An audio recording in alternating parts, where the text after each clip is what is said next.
We actually arrived here on Wednesday night after everything had been going on. We actually got stopped at the airport. The tourist police held our bus at the airport because there were protesters along the street where we were coming into our hotel.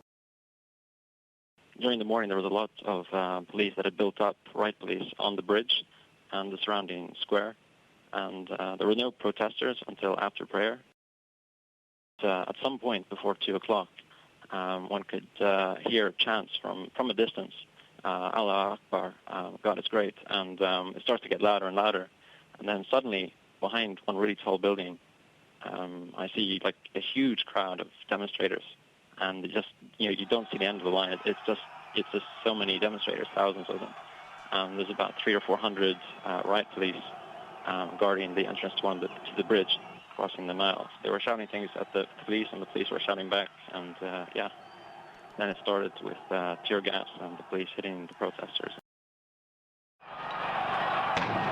They were throwing like flames, Molotov cocktails. There was explosions, like tear gas canister fires were everywhere. What you're seeing is the first part that started earlier in the afternoon, and the second wave came at about 4:30 or 5, and there were like tens of thousands of people just coming over that bridge.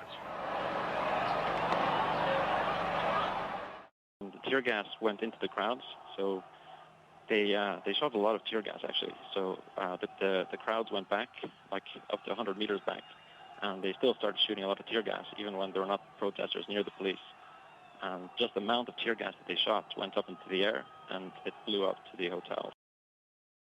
The most frightening part was the later protest, seeing all those people coming across the bridge and then wondering where they were going to go, because there's the next street available is the street that goes right in front of our hotel, and wondering if they were going to, be able to come in or not, or where they were going to be dispersed.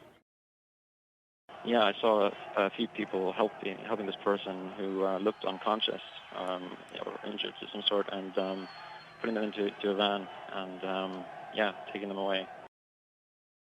The most frightening part was probably when we saw fires erupting in certain places, and then we kind of wondered if we should pack a bag and be ready to evacuate quickly. I feel for the people on the streets and the Egyptians, because they're the ones who are having the hard time.